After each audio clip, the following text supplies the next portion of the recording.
पाकिस्तानी सरकार को इसका भी जवाब देना होगा।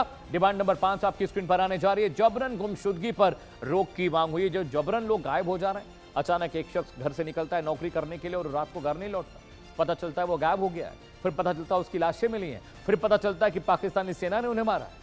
डिमांड नंबर 6 आपकी स्क्रीन पर, सैन्य कार्रवाई के बजाय राजनीतिक बातचीत होनी चाहिए। पॉलिटिकल कम्युनिकेशन की बात कर रहे हैं, लेकिन पाकिस्तान को तो ये समझ में ही नहीं आता।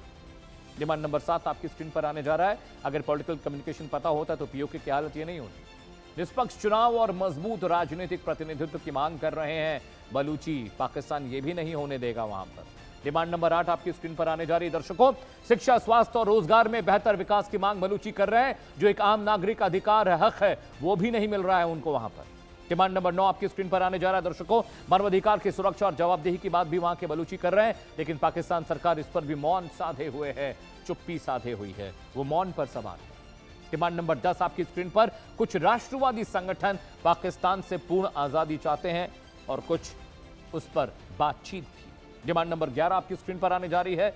राजनीतिक समूह पाकिस्तान के भीतर अधिक अधिकार और स्वायत्तता चाहते हैं राजनीतिक समूह, लेकिन उनको मिलती नहीं दिख रही है। और यही सबसे बड़ा जो रोड़ा है वहां की डेवलपमेंट और टसल, कि वहां पर भी पॉलिटिकल वेंडेटा की बात पाकिस्तान करता है, पीओके में भी करता है। अगर सब पीओके और बलूचियों की गलती है तो पाकिस्तानी सेना हर बार सही कैसे है, वहां की पॉलिटिकल रिजीम सही कैसे है। अब जरा वो इलाका मैं आपको दिखाता हूं पाकिस्तान ने कहां एयर स्ट्राइक किए। दर्शकों, ये देखिए, ये पाकिस्तान है, ये किला अब्दुल्ला है, कोयटा है, शकूर है, कराची है, और ये इलाका है मशतुंग जिला जहां पर एयर स्ट्राइक की है पाकिस्तानी एयरफोर्स ने यहाँ पर। और यहाँ पर मदरसे में हमला हुआ है, कुछ लोग मारे भी गए हैं, बहुत सारे लोग जख्मी हुए हैं। ये बहुत टैक्टिकल इलाका है बलूचिस्तान के अंदर, मशतुंग जिला, और यहाँ पहले भी पाकिस्तानी सेना हमले कर चुकी है। ये इलाका बहुत क्रूशियल है दर्शकों, और यहाँ पर जो हमला हुआ है वो ये बताता है कि अब इस इलाके को कहा जा रहा है कि यहाँ पर टेररिज्म एक्टिविटी हो रही थी, आतंकवादी यहाँ पर थे, इसलिए पाकिस्तान ने इस इलाके में हमला किया है। लेकिन सच्चाई क्या है ये पैनल बताएगा। पैनल से डिस्कशन के बाद हम बात करेंगे। पाकिस्तान से भी गेस्ट हमारे साथ जुड़ रहे हैं, उनसे बात करेंगे। चलिए दर्शकों, अब अपने पैनल का रुख करते हैं। एक बड़ा पैनल मेरे साथ जुड़ रहा है इस गंभीर विषय पर चर्चा करने के लिए, इस विश्लेषण पर बहस करने के लिए। स्वागत कीजिए major general AK Chaturvedi, defence expert हैं सर, बहुत बहुत स्वागत है। जय हिंद सर। सुशील सिंघल साहब आपको दिखाई दे रहे हैं, पूर्व राजनयिक है, एक्स डिप्लोमेट है सर, आपका भी बहुत बहुत स्वागत है। निपुण आलम बयान आपको दिख रहे हैं, विदेशी मामलों के जानकार, foreign affairs expert. Ali Ashraf Ratta आपको दिखाई दे रहे हैं, पाकिस्तान से लाइव जुड़े हैं, आप पत्रकार हैं। सबसे पहले जनरल साहब मैं आपके पास आ रहा हूं। AK चतुर्वेदी जी, बलूचिस्तान ने कल अपनी आज़ादी का दिन मनाया और आज सुबह सुबह मॉर्निंग में पाकिस्तानी एयरफोर्स ने बम्बार्डमेंट का तोहफा दिया उनको। क्या पाकिस्तानी सेना, पॉलिटिकल रजीम कल के मूवमेंट से डरी हुई हैं? जरा तस्वीरें देखिए सर, कल लाखों लोग सड़कों पर उतरे थे।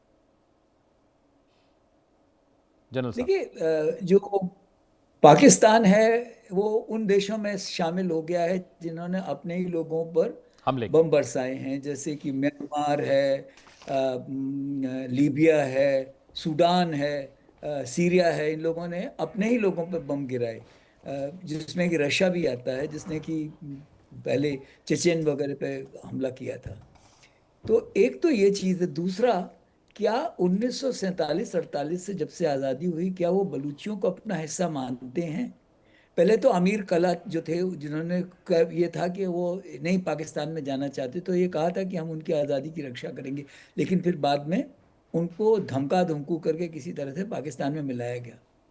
फिर जब भुट्टो साहब थे उस वक्त जो है 57 में, उसके बाद 60s में ये चलता रहा सिलसिला। एक बार पहले भी उनके ऊपर वो बम गिरा चुके हैं ना। लेकिन इसमें एक चीज़ में आप गौर करेंगे कि जो दो चीज़ें जो आपने बोली वो बहुत इंटरेस्टिंग है। एक तो तकरीबन जो नोन फिगर है, करीब 14,000 लोग गायब हैं। एंड इसलिए वहाँ पे जो आज़ादी की से लड़ाई की है, BLA के अलावा असली जो कमान है वो डॉक्टर महरोंग बल्लोच जैसों के हाथ में है। महिलाएं फोर फ्रंट में हैं।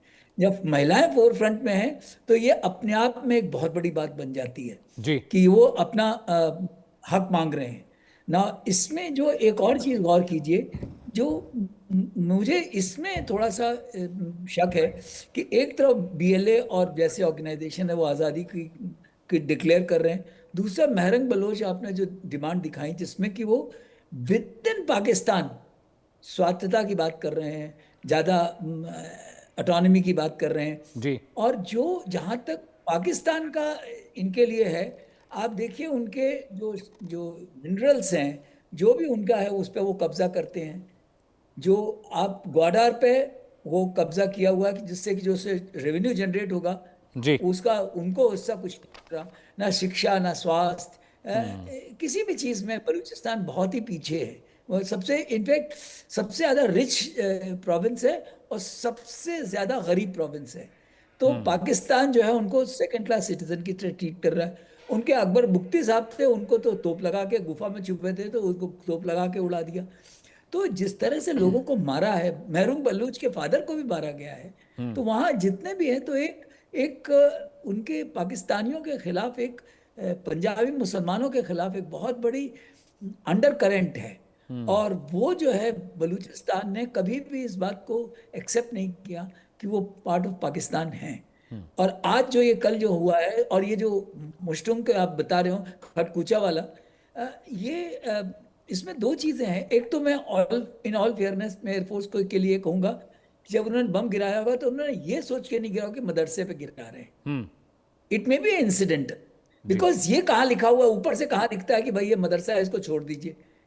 कोई कोई मस्जिद हो जिसका कि वो मीनार वीनार हो तो पता चल सकता है। मदरसा तो एक नॉर्मल बिल्डिंग होती है, तो उस पर अगर गिराया है तो जो ज्यादा इंपॉर्टेंट चीज है कि लोग मरे हैं, इसमें सिविलियंस मरे हैं। और जो जैसे कुरान शरीफ पे का नुकसान हुआ, क्योंकि अगर मदरसा है तो उसमें तो बच्चे पढ़ने के लिए कुरान खानी होती है, तो वहां बैठ के पढ़ रहे होंगे। तो उनके ऊपर अगर गिरा है तो कुरान शरीफ को नुकसान तो हुआ होगा। तो मैं उसको ज्यादा अहमियत नहीं दे रहा हूँ। मैं अहमियत दे रहा हूँ कि उन्होंने अपने लोगों पे बम गिराया। ये पहली बार नहीं हुआ, जुलाई में भी हुआ है, जी, पिछले पहले साल भी भी कई बार हुआ हुआ है। है। तो कई बार, ये पहले भी कई बार हो चुका है। तो ये शो करता है कि जो पाकिस्तान एयरफोर्स है या पाकिस्तान आर्मी है, वो उनका उन पे मतलब वो उनको क्या अपने आदमियों के जैसा ट्रीट कर रहे हैं क्या? अगर वो से जिसको कहा जाए जे कि ये बहकाए हुए लोग हैं, तो क्या बहकाए हुए लोगों को क्या आपको उनको वापस नहीं अपने साथ लाना चाहिए? नंबर एक चीज। नंबर दो चीज, जब आप किसी पर बम गिराते हो तो वो दुश्मन आप उसको मानते हो। तो आप क्या दुश्मन, किसको दुश्मन मान रहे हो? उन बच्चों को दुश्मन मान रहे हो या उन बलूचियों को दुश्मन मान रहे हो जो कि अपनी हक को मांग मांग कर रहे हैं? तो वो तो उनको आप कुछ दे नहीं रहे हो। तो फिर ये हालत, तो ये उनका अपना जो है कि मेरे हिसाब से ये बड़ा नुकसान होगा उनको, पाकिस्तान को। Right sir. लेकिन इसमें एक ही जो पाकिस्तान की अच्छी चीज है कि जो सीस्तान बलूचिस्तान है उसमें भी बलूची हैं। दूसरा जो अफगानिस्तान का जो साउथ ईस्ट वाला, साउथ वेस्ट वाला इलाका है, उसमें भी बलूची हैं। तो ये जब अगर बलूचिस्तान मूवमेंट एक अलग सेशन हो गया तो ये तीन देशों पे नुकसान होगा। क्या अफगानिस्तान और ईरान भी इसके लिए तैयार होंगे? तो शायद एक बहुत बड़ी चीज है, ये गौर करने की बात है। लेकिन ये ह्यूमन राइट्स वायलेशन है, people should take notice of it. जो राइट सर। उनके जो उनको जी। हेल्थ के इकोनॉमिक सपोर्ट उनको मिलना चाहिए, एजुकेशन में मिलना चाहिए, वो नहीं मिल रहा है।